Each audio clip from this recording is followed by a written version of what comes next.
Oh, there we are. That's good. As I say, it's important to be kind to our bodies and to, today especially, to alternate between sitting and walking. It's very important to do that.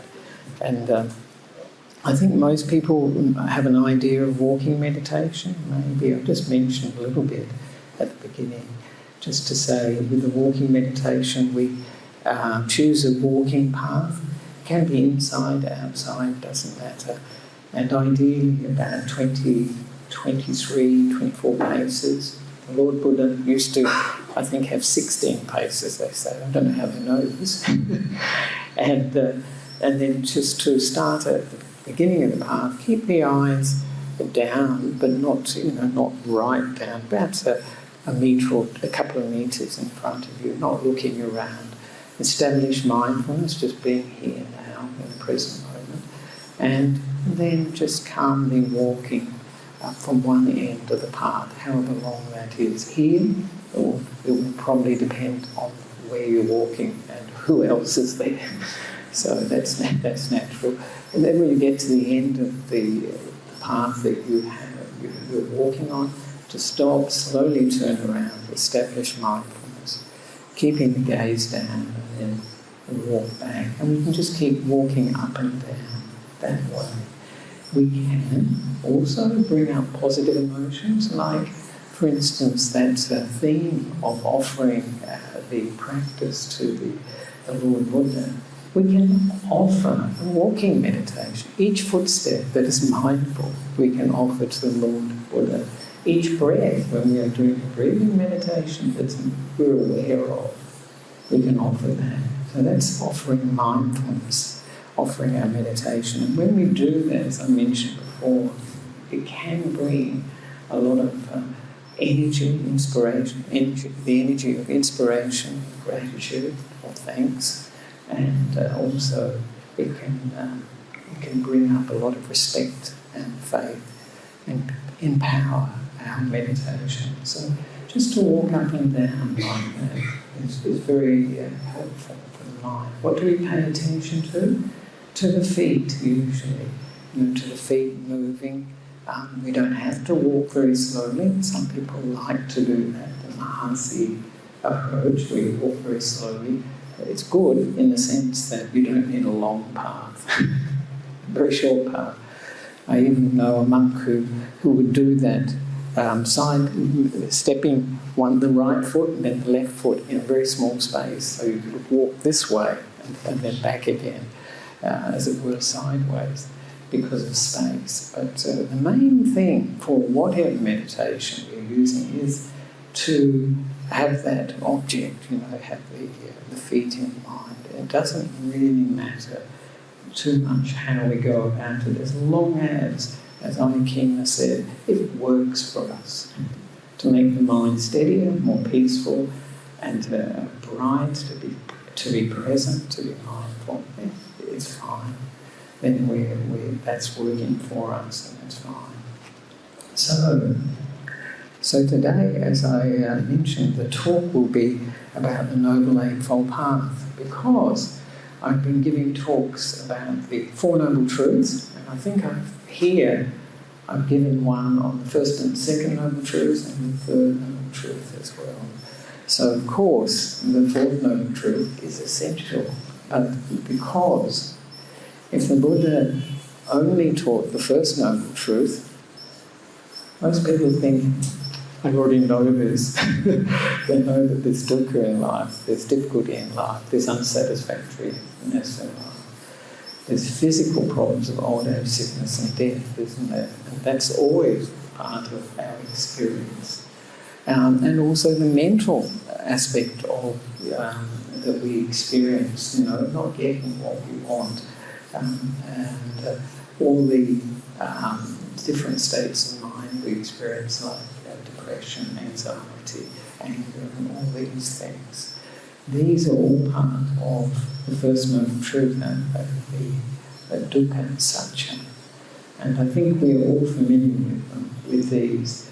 The thing that the Buddha actually the most amazing part of the First Noble Truth is that the pancha upadana skandhas are also dukkha. Now, isn't that interesting? I mean, many people, they don't take that on board, but it's really saying to us the nature of this body and the mind, every aspect of the mind, is always going to be unsatisfactory, always going to be imperfect. It's going to lead to these states of suffering. This is the nature of the experience of consciousness. And so if we know that, you might think, well, that's a bit depressing, isn't it, really? But it means that we haven't got it wrong when we're experiencing these states. This is natural. And that perspective really helps us with, of course, seeking a way out of old age, sickness and death, seeking a way out of having a new set of pancha upadana skandhas again and again and again. So this is part of the reason for rebirth. When we see the nature of human existence, no matter how pleasant it can be at times, it will always have this dukkha sanchana, always have this component of unsatisfactoriness. And then, of course, the Lord Buddha told us, gave us the understanding of what was the origin of the samudaya, dukkha samudaya. And we all know it's wanting, or tanha, craving. And I think everybody, all Buddhists tend to know this, but we tend to ignore it, don't we? When we experience dukkha in our lives, we think, often people think, oh, it's the government, it's the weather, it's those people, it's these people. And so we use blaming, don't we? We often use the blame game to explain the origin of our suffering. It's not me, it's these people, what they're doing. And of course, sometimes these people are what Ajahn Nissarano described as triggers, and some of them are pretty good triggers at setting off these emotions. But where is the experience of dukkha? Where is the experience of unsatisfactoriness? It's here, isn't it? And so, if we didn't have these 5 skandhas, we would not experience dukkha. If we did not have this wanting, and then we would not experience dukkha. So this is a really important area in the Second Noble Truth, of course. And we are learning, and the encouragement the Buddha gives us is to abandon or let go of that wanting. And we can experience, when we do let go of wanting things to be this way, not that way, then we can experience some peace. We can see that it works. But if the Lord Buddha hadn't taught the Third Noble Truth of how the whole process can cease, and particularly what can cease? Tanha, the craving, this wanting, how it can cease completely.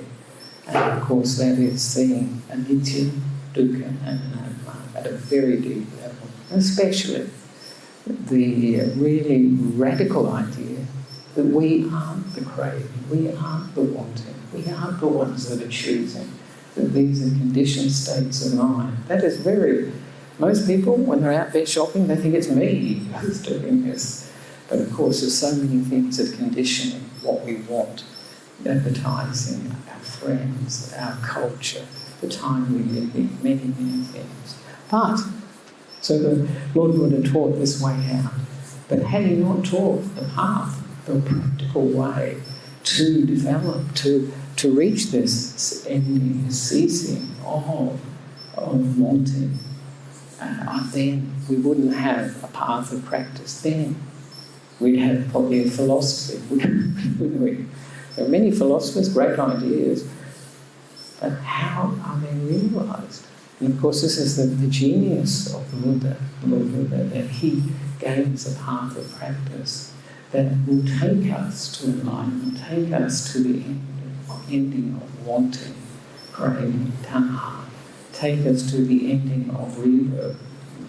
And it's always interesting, I think some people may reflect, well, why is it the ending of craving so important? And of course, what's driving rebirth? Lord Buddha gives the example of the field with a seed in this field and then water. And he says, the seed, that's consciousness in a new life. The field, the karma, the states of the actions of body, speech and mind that we've done habitually will become the field where we take rebirth, bhava. And the moisture, craving, tanha. If you take that out of the equation, finished. We get reborn because we want to. We want to be reborn. We want to re-experience our attachments, all the things all the people and things we find so dear. That's why we come back to rebirth. That keeps the process going again and again and again. So this is why we're seeking to end or craving to cease. We usually say ceasing because in English, I don't know, in Sinhala, nirodha is the Pali word for it. Ceasing is something that happens naturally. It's not driven by a self. I and me, I want to finish with rebirth. You hear people say that, don't you, sometimes? And of course the Lord Buddha says that's a condition for being reborn.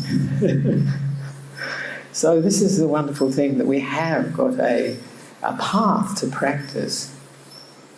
And I think this is the focus of today, and will be. And just to, mention the Dhammapada verse where the Lord Buddha says, of all the paths, the Eightfold Path is the best. Of all the truths, the Four Noble Truths are the best.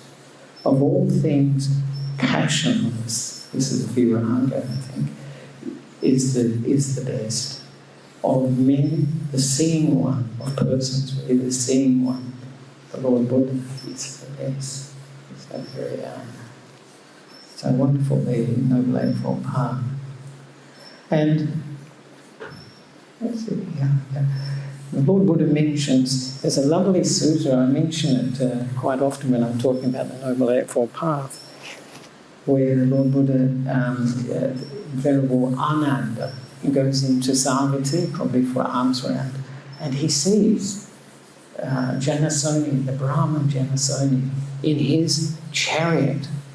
And it's really deluxe chariot. It's white, the chariot's white, the horses are white, he's wearing white, everything is white. So it's all, colour coordinated. He must have been quite a striking figure. And beautiful white horses, this white chariot, he would drive around in Savatthi. The commentaries say he used to do this every 6 months to really impress the people, because he was the advisor of the king, so he's quite a wealthy person as a result of that. And so then Venerable Ananda saw that. He was quite impressed, I think, because he went back to the Lord Buddha, and probably at Jetavana, I think, and after Pindikasa's Arana.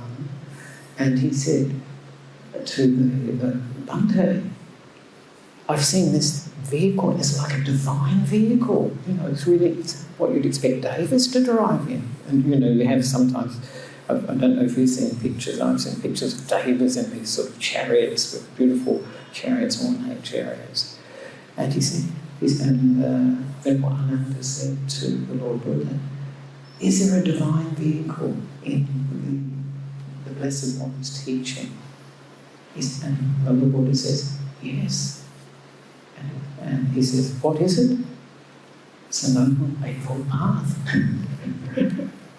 So if you're looking for a BMW or a Jaguar of a car, this is it. This is the Noble Eightfold Path. It is the best of paths. And there's lovely verses. I'll read them. I probably won't comment on them too much, otherwise we won't get very far. It's beautiful in English. I think in Pali it must be lovely. Its qualities, this is the divine vehicle of wisdom, it's the Noble Eightfold Path as the divine vehicle. Its qualities of faith and wisdom are always yoked evenly together. Faith and wisdom. Shame, Hiriotaka, is its pole. Not sure if that's like a flame pole, I think. Mind is its yoke tie. It connects it. And mindfulness, the watchful charioteer. So that's great. And chariot's ornament is virtue. Its axle, the main axle, jhana. Energy, its wheels. Equanimity keeps the burden balanced. And then desirelessness serves as the upholstery. And then it goes on. Goodwill, harmlessness and seclusion. These are the chariot's weaponry. Forbearance, patience, its armour and shield. As it rolls towards security from bondage, freedom. This divine vehicle, unsurpassed, originates from within oneself. The wise depart from the world in it, inevitably winning the victory. Isn't it beautiful? Isn't it lovely? It's really super. And you see all those qualities that the Lord Buddha is mentioning that are part of the Noble Eightfold Path. Interesting that faith and wisdom have to be yoked evenly together, isn't it? Because otherwise, you see a lot of people with a lot of faith, but sometimes not enough wisdom to go with it. So this can mean that they're practicing not in the correct way. They've got the faith, and I always remember Aikim used to say, we have the saying in English, faith can move mountains, you've heard that saying, but if it's blind faith, it doesn't know where to move the mountain. And this is the trouble with, and we see this sometimes when people get a lot of faith in a teacher, but they may not be using their wisdom to check up. And Lord Buddha always encouraged, he said, check up on himself, didn't he? He encourages us in the Majjhima in the Mansika Sutta, to investigate himself. So always to have some wisdom without faith. Shame is its pole, and this is very important. This is Hirihottaka.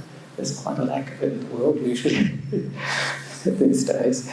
And mind is its yoke tie. Mind is the main thing, really, isn't it, in the Buddha's teaching. Working with the mind and developing qualities with the mind, developing wisdom with the mind, and then liberating the mind. So that's it. Mindfulness, the watchful charioteer. Wouldn't it be good if all drivers had mindfulness? Maybe we wouldn't have so many accidents. I think that these driverless cars are looking like a good option these days. They have less accidents. So anyway, so mindfulness is very important in the path, isn't it? We have it, the Satipatthana. It's the quality of knowing what we're experiencing. But it's not only knowing what we're experiencing externally, it has to be what's going on inside too. So we have, of course, Satipatthana. We have the mindfulness of the body, mindfulness of feeling. We have mindfulness of the mind states, which is Vipassana, and Dhamma-vipassana, reflecting on all we're experiencing in terms of Dhamma principles. So this mindfulness, if we only have awareness outside, if we miss what's going on here, and sometimes I see practitioners who have very little self-awareness, and hence I think it would be difficult for them to make progress on the path because they don't know what's going on inside themselves, what in this mind and this body. Important. And then the chariot's ornament is virtue, the axle jhana, so that's really Ajahn Brahm would say yes, for sure. And of course when you have energized states of mind, high energy states of mind, the energy, or the wheels will have energy. Equanimity keeps the burden balanced, so this is a course in opaque application that allows us to deal with the upheavals that we all experience in life and to deal with them wisely and to balance, as it were. Always recognising that even though these punch in the eye and the defilements, they can really take over the mind, can't they? But as long as we know these are not for my happiness, my well-being, my development of the path, then we're somewhat safe. We can let go a little bit easier. And they're usually very convincing con men or salespersons. So, and then it goes on that desirelessness serves as upholstery. So this is giving up on tanha. This is the aim, underlining it. So that's one. And in goodwill, harmlessness and seclusion, important qualities to have. They are the chariot's weaponry. And forbearance, this is patience or kanti, it's armour and shield. So often things are difficult to bear, aren't they? But if we can be patient with them, especially ourselves, some of the mind states are difficult to bear with, aren't they? But if we can be patient, we can learn such a lot from them, especially not to bring up negative states of mind when we're being patient. Sometimes people they say they're being patient, but they've actually got a strong current of dresha. This is wrong, it should be like this. But they're not saying anything, not doing anything. But they are not looking after their minds if they encourage that dresha. And it's taking us towards freedom from bondage. And the very thing I like in this verse 2, this divine vehicle, asapas, originates from within oneself. Because sometimes we focus on the path that's out there, don't we, in the books and the teachings we hear, failing to realise it's our practice of the path within ourselves which will take us in the direction of enlightenment and to eventually freeing the mind. So this is very important that we internalise the Dhamma and apply it to ourselves. It's all very well if we know the Dhamma principles, but we don't look at them in terms of ourselves, that we're missing the value of them. And then the wise depart from the world in this divine vehicle, inevitably winning the victory. So that's the lovely verses about the Noble Eightfold Path, this divine vehicle. So if you want a divine vehicle, this is the one. And of course, continue with, I think everybody knows that the fourth noble truth that I'll read, this is Ajahn Nissarano's translation. So, now, this is the noble truth of the practice that leads to the cessation of suffering. It is simply this noble eightfold path, that is, right view, right thought, he says, or right intention, I like, right speech, right action, right livelihood, right effort, right mindfulness, and right immersion. This is samadhi. It's not my favourite translation. It's right stillness is nice. And then the Buddha continues. This is that middle way, awakened to by the Buddha, which gives rise to vision, gives rise to wisdom, which leads to peace, to direct understanding, to enlightenment, to nibbana, or to extinguishment, like he usually uses. So this is the Noble Eightfold Path. And of course, what's our job to do with the Noble Eightfold Path? To develop it. This is what our job is, to really develop that path. And as I said, where are we developing? In here, in this heart, in this mind, in this body. This is where we get a lot of wisdom coming up, a lot of understanding the nature of reality. Is this mind and body? So we can use the Noble Eightfold Path. I was going to focus on using it in terms of looking at experiencing the difficulties we experience in daily life or in meditation. So if we do if we do, I mean, we always will have, isn't it, really, problems in life, whether they're from the body, from our minds, from our relationships, from work, wherever we find ourselves, there will always be problems. And we can then ask ourselves, which aspect of the Noble Eightfold Path do I need to develop more of? And of course, this can be a very helpful diagnostic tool. You know, you have this software that diagnoses what your car, your divine vehicle, what the problems are with it. And so this is the Noble Eightfold Path. It can be a very good diagnostic device. And so the first, of course, is right view. And what's the main part of right view? One of the principal definitions of right view is the Four Noble Truths. I think it's quite amazing in Buddha's teaching. You have the Four Noble Truths, and of course the Noble Eightfold Path is the last of the Four Noble Truths. And then the first factor of the Noble Eightfold Path, Samadhi, and then it's the Four Noble Truths. So it ties back into, it links into each other. So the path and the truths, the whole way presentation of the teaching, incredibly integrated.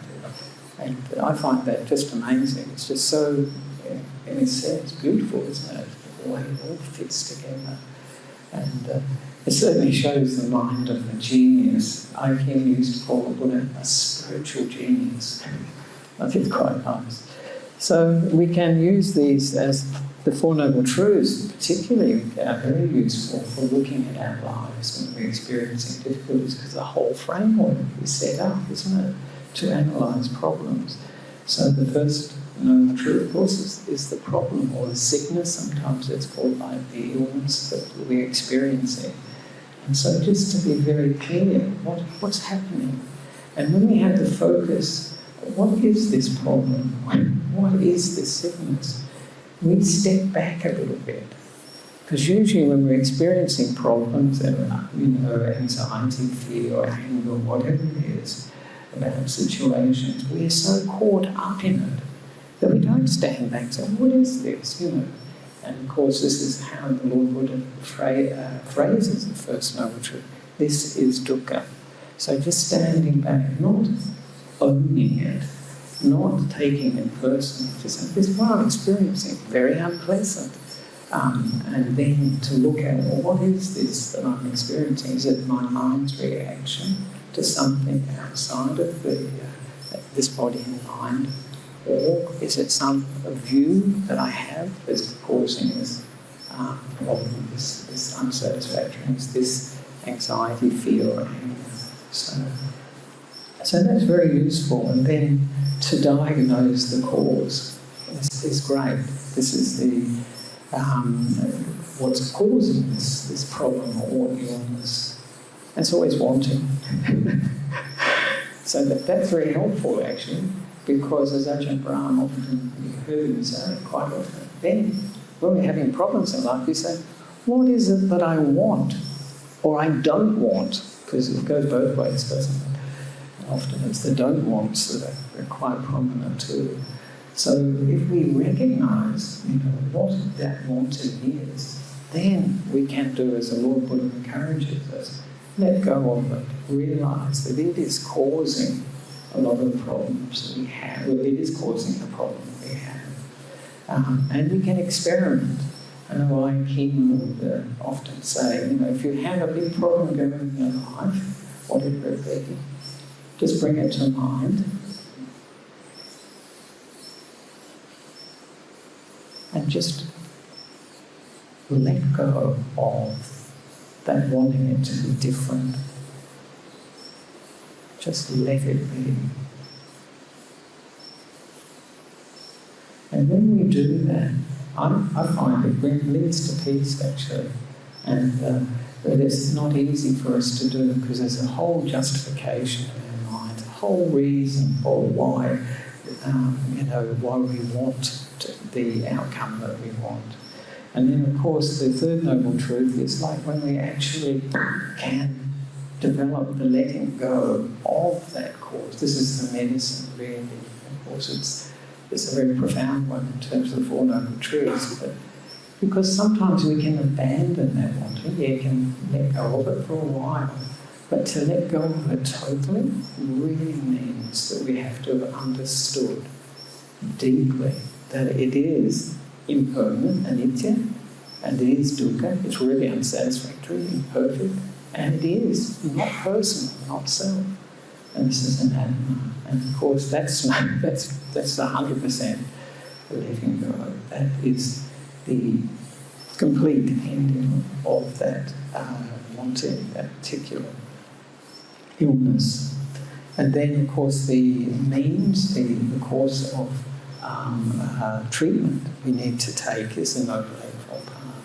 So we can look at what would be skillful means to help us to deal with the problem, and to see the cause of it, and then to really let go of it big time by understanding it. And the path, this is what's providing that potential. So that's the most important part of right view. And of course we can ask ourselves, and I think this is important, that we ask ourselves, do we keep in mind the Four Noble Truths? Do we keep them in mind? Because if we keep them in mind, then we can apply them, then we can use them. And we can use them in our daily life as well. Just to practice. It enables us to practice without a lot of taking things personally. So very, very useful, these Four Noble Truths. And so the other aspects of right view, of course, and I think everybody here is probably okay with this. I think most people in Sri Lanka are okay with this. And do I think giving is important? Dhamma, sharing and giving. I think in Sri Lanka pretty good. The only thing is we should not limit our sharing just to, say, the Sangha. It should be to everyone we meet, regardless whether they're Buddhist or not, and it should not only be material things, but also those things like kindness, caring, compassion, helping in whatever way one can. All these things, it can be a form of giving. And so it's good to check out, am I a selective giver? Do I just give to some people, not to others? And to encourage this giving, and to encourage the happiness that comes from that. Wholehearted giving, isn't it? Wholehearted, not expecting things in return. Mostly often when we give, especially to the Sangha, we're expecting merits in return, aren't we? And that comes without, that's an automatic process, we don't have to want it or happen anyway. So, and then to ask ourselves, the other aspects about parents. Sometimes in the West, this is a big one. I think here in Sri Lanka, most people realise how important our parents are and how significant that relationship is for us. And to keep that in mind, to be grateful to our parents. And I know not all parents are perfect. Some of them, I know in Sri Lanka it's the same as in the West, but not as much, that some parents are not so good. But to be thankful that because of our parents we have a human rebirth, and maybe most of our parents have actually done a good job, but sometimes some parents are not as good. And very importantly, and I know this is quite interesting because in Australia I have been talking to Buddhists who come to the monastery, and so we can reflect, is there really rebirth? And I know some people come to the monastery tell me no, they don't believe in it. They're Buddhists.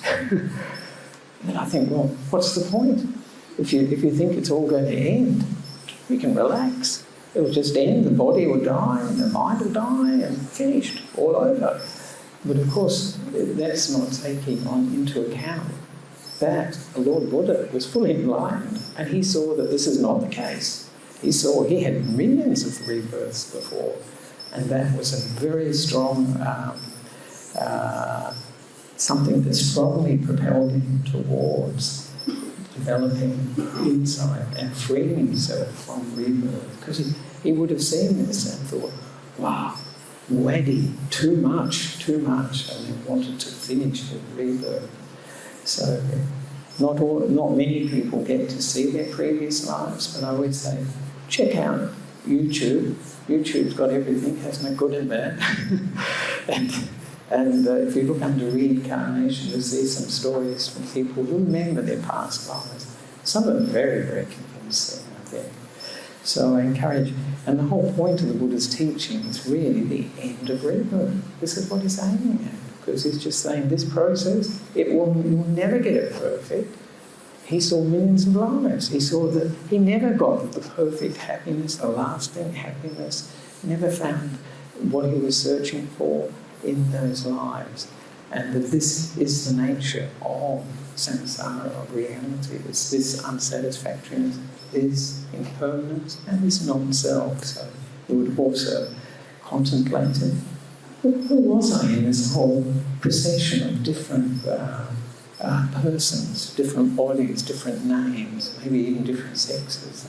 And if you take the Jatakas to heart, maybe even as animals and so on. So, and of course, one of the most important things about the right view is that Lord Buddha mentions that there are awakened or enlightened beings who have seen directly for themselves the nature of reality.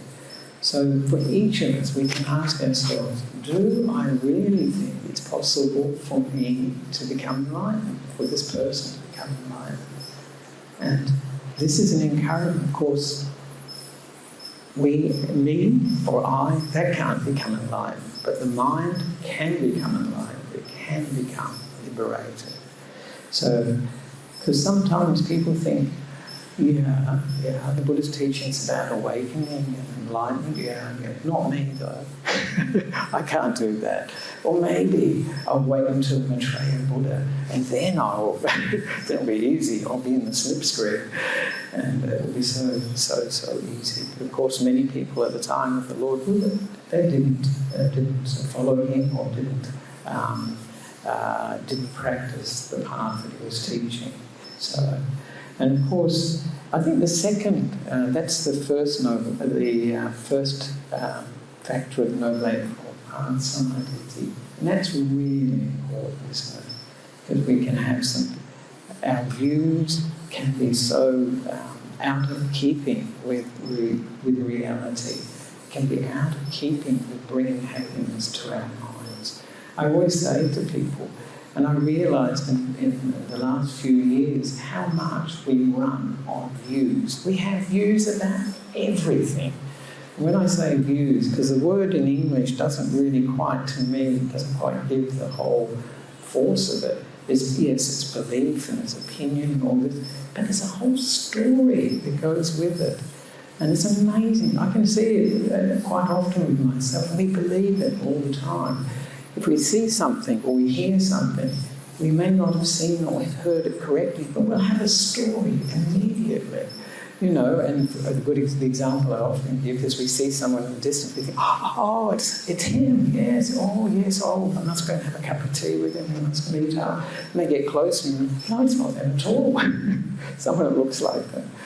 So this is the way of views, and to be careful with the views. And here in Sri Lanka, of course, we're all suffering a lot from a multitude of views, aren't there? Multitude of views, thicket of views, as the Lord Buddha called them. Conundrum, wasn't it? Like a tangle of views. And of course, the way we can determine whether our views are useful or not, how do you think? Whether they're leading to good states of mind or negative states of mind. The negative states of mind, if we're really getting angry and we're getting really upset, and with whoever or with whatever, the government, the weather, the monkeys are a good one, then this is not a view that we should pursue, develop, focus on. We realise this is leading to my harm, my hurting myself, so not to follow it. So views are really important. Ditthi is not a small thing. And particularly when you see the ditthis of, is there a future life or not? Or the view that there isn't a future life. That is a very prevalent, very prominent one in the West. And I know my family members, my oldest brother, things like that. But he spent his whole life building up, acquiring, attaching.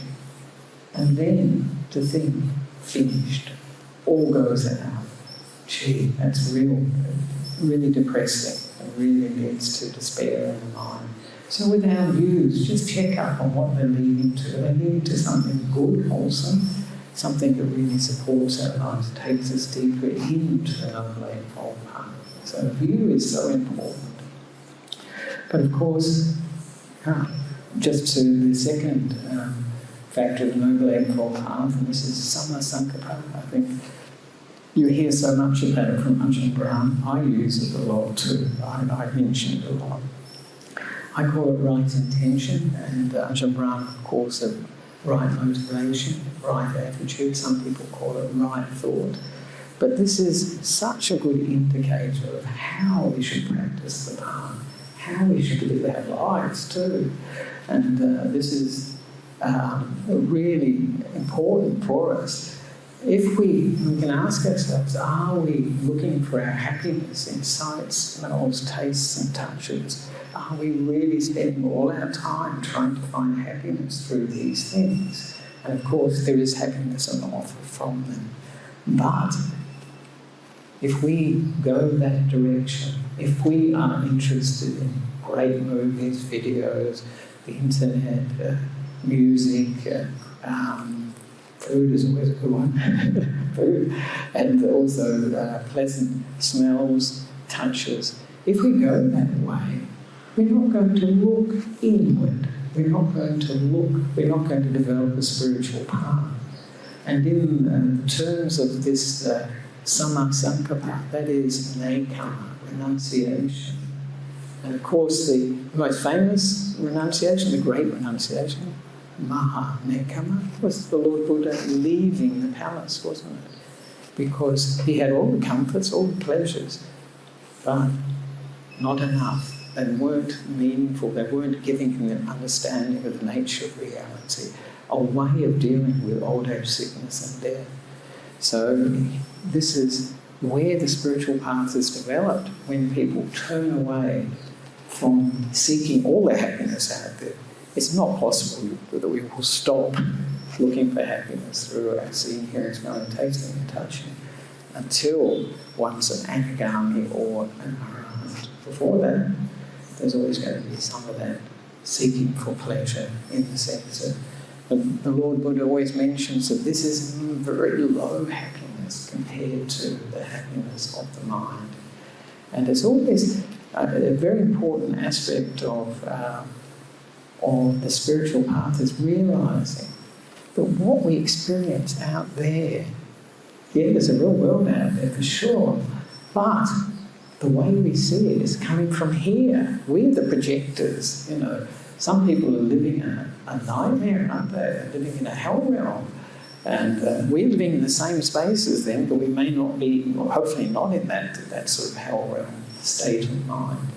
So this is why the spiritual path, particularly meditation, developing the mind, bhavana, is so important, because we are creating the world by it, through our experience of the world, through our minds. And we can develop that into a really, really good way of looking at the world, experiencing the world, and not being caught up in such awful states of mind that people can often identify with and suffer from a lot. So this nekama is really which way we're looking. We're looking out or looking in, and seeing the importance of developing a spiritual path, the Noble Eightfold Path.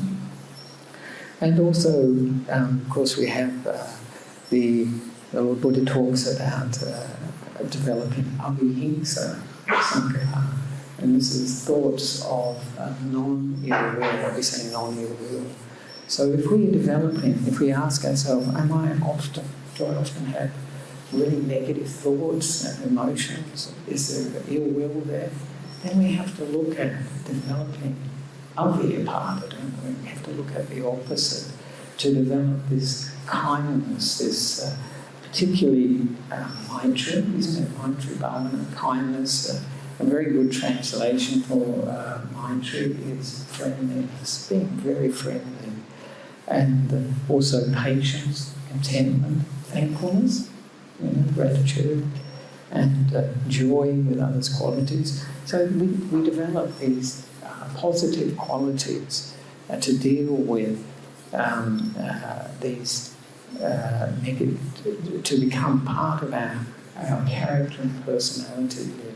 When we have got, we are angry or we're upset or we're depressed or whatever it is, a negative state of mind, we have kindness towards it. We don't say to it, get out of here. That's just more vyapada, that's just more aversion, direction, isn't it? So we just kind and allow that to pass, realising. The main thing with these defilements and hindrances is recognising these are not my friends. They are not a good thing. They are really negative and they're really harmful and hurtful, but not developing aversion from them. It's tricky, isn't it? Isn't it tricky to do that? But to have this friendliness, and whatever we do, we incline the mind towards, whatever we develop, that will begin to become our character, that will become our personality, and it will tend to replace these negative qualities. This is what the Lord Buddha says in the Dvaita Vitaka Sutta, the 2 kinds of thoughts. It was actually the Bodhisattva. It wasn't enlightenment. So this is a very important thing to gauge our practice too, by the states of mind that we are dwelling and focusing on. So if we've got a lot of, wanting to experience things through the senses, we know, that comes a bit sort of weak, really, and not seeing the benefits of developing the spiritual path. And also if we have a negative states of mind, to realise whatever is causing this to come up, as it were, is only a trigger for these states of mind that are in this mind. And so then we've got that helps us a little bit to let go and to develop these positive qualities, which bring a lot of happiness. They're very enjoyable qualities. The anger, the depression, anxiety, fear, not enjoyable one bit. But the difficulty is, often we think, it's me, I'm that. I'm an angry person, I'm a frightened person, fearful person, anxious person. No, these are only states of mind that have come about from particular ways of thinking and perceiving, and certain views too. The view particularly that this is me, I'm just like that. So, and the last one, of course, not harming. This is avihimsa sankara. This is really important. Not harming or hurting ourselves or others. Very, very important for developing happy life, but developing the path as well. So when we are practicing meditation, let's not torture the body. if we're very uncomfortable, if there's a lot of pain, sit on a chair, no matter. It's a mind work. So Sayadaw U Tejaniya, one of the Burmese teachers that I had, he used to say, it's mind work, it's not body work, it's mind work. So don't worry too much about the posture. And of course Ajahn Brahm mentions the same, how he developed very deep meditation when he was very sick, lying on a bed in very, sort of all over the place, as it were. But the mind is where the meditation happens. And of course, instead of harming or hurting, we can develop compassion and care for ourselves and for others, and helping as well. So this is important. And often when this vihimsa, sankapana, we're hurting or harming ourselves or others, it can be through our actions and our speech too. Some of the most unkind things we'll ever hear in the world, where do they come from? Us. Sometimes I hear things and I think, wow, you never hear this from your worst enemy. That we can be very unkind to ourselves. And same with our speech with other people. We can be very, very hurtful and harmful. And this is, of course, the Lord Buddha says in one of the sutras, he says, we're all born with an axe in the mouth. But a wise person doesn't use it. Sometimes it's hard to be wise when we feel really upset or angry. So this is, of course, and of course we can reflect too that these actions, especially by speech and action and through the mind, they lead to bad karma, they'll lead to unwholesome results, they'll lead to us becoming better and better at that sort of speech, better and better at that sort of action. Those mind states, they become our character. So that's the second factor of Noble Eightfold Path. We're not doing too well. Just to finish off, though. Of course, right speech, right action, and right livelihood, incredibly important. Because this is, most people, especially meditators, we think, well, you know, Samavayana, Samasati, Samasamadhi, the meditation aspects of the Noble Eightfold Path, very important bit. These are very important, because this is how we spend most of our day is speaking and acting. Not too many people are sitting meditation all day, but they're certainly speaking and acting. So this is very important that we develop wholesome speech, that we develop speech that's honest, truthful, that we develop speech that doesn't divide people, that brings people together, to bring unity, and we develop speech that's gentle and kind, and speech that's meaningful, not gossip. I often translate the full-time speech as gossip, so we're not gossiping about others. That's good. I think a lot of the newspapers would have nothing to say if it wasn't for gossip. So, and of course, to see, that these negative states of mind, what do they do to our meditation? They really just make the mind so agitated, so unstable, that it makes it difficult. This is the importance of sila. It allows the mind to be much more peaceful and stable. So when we sit down to meditate, we don't suddenly think, oh my goodness, did I really say that? Did I really do that? Because when we sit in meditation, the mind gets peaceful, then our actions of body, speech and mind do return to us and think, oh no. That's why so many people spend a lot of their time being busy. They're not aware of that, not focusing and reflecting on their actions, their speech and the mind states they have. They just keep busy, just ignoring it, distracting themselves. And of course, this doesn't help us if the mind is churned up. It doesn't help us when we sit down to meditate. So we can ask ourselves what sort of speech we're encouraging, what sort of are we avoiding, killing living beings, not stealing, sexual misconduct, and is our livelihood harming either ourselves or others? If it's harming others, it's harming us too. We're creating bad karma. So, very, very important. Livelihood. Sometimes people don't cover it very much, but where do we spend most of our days if we've got a job? At work. Then come home, have a meal, rest, get up in the morning, and then go to work again. So it's a very important area. Sometimes people think about practices at home or, at the temple or the meditation centre, but they don't think of work. And sometimes work environments are quite a test, can be quite a test. And the other aspects, the last three, I'll just cover quickly. Right effort, of course, is the effort to avoid unwholesome states of mind and to let go of them when they arise, and to develop positive or wholesome states of mind and to maintain them. And of course, we can see whether we are in avoiding negative states of mind. We all know what sorts of situations, what sorts of people trigger these. mind space. And so it's our job to use a sense restraint not to go that way. And we know if we avoid, then it's okay, until we have the wisdom to deal wisely with that person, that situation. And then letting go of these negative states of mind, that's tough work. But we can do it. We have to be very kind, very patient with the mind, so it can just relax and let go of that negative emotion. And there are lots of antidotes. One of the best, of course, is Maitri, especially for anger, but for many other hindrances as well.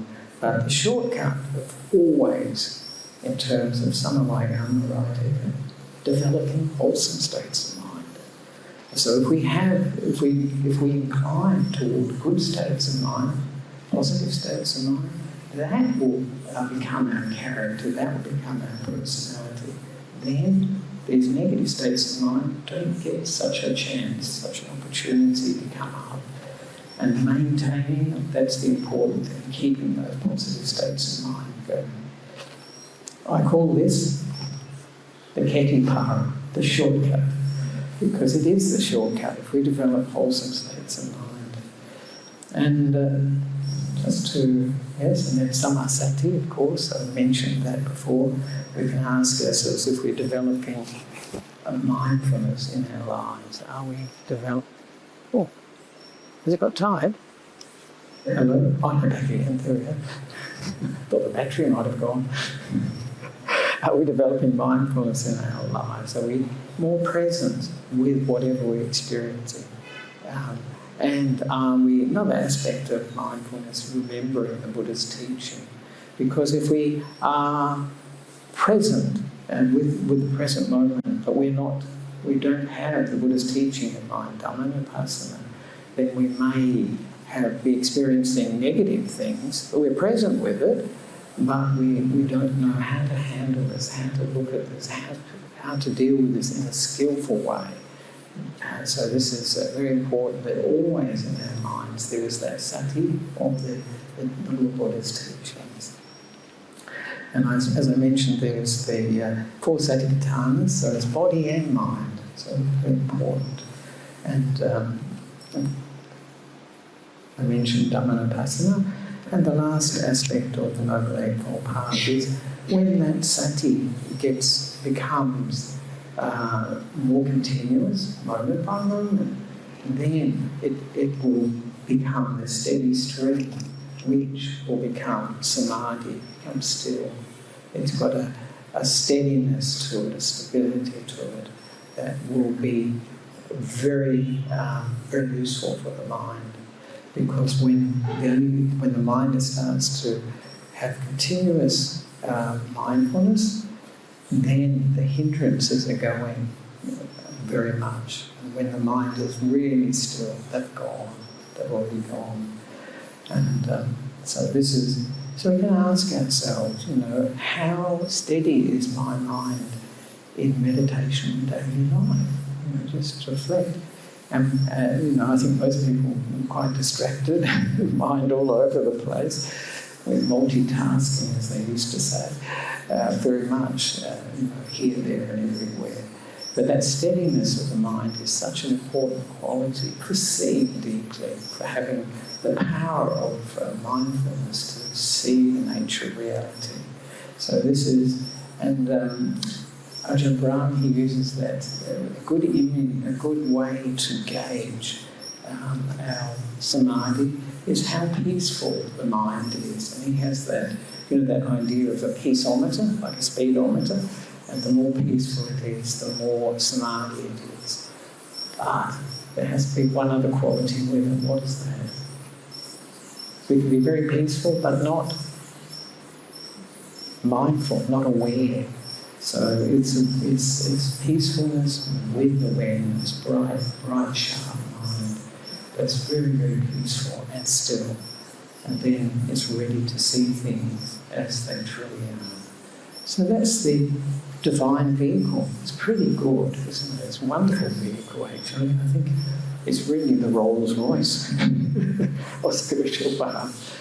Because as I've said to people, really, the Lord Buddha is the only teacher, I think, in history who's ever taught a way out of samsara. None of the other teachers do. Those teachings will keep people in samsara. And as I mentioned, the philosophers, great thoughts about the nature of reality, but no path of practice to realise, to go beyond what they've described, and they have a philosophy of that. Plus, often you hear about the lives of philosophers, very unhappy, very, very unsatisfactory lives. They haven't gone beyond suffering, the end of suffering. So I'd like to finish off here. That's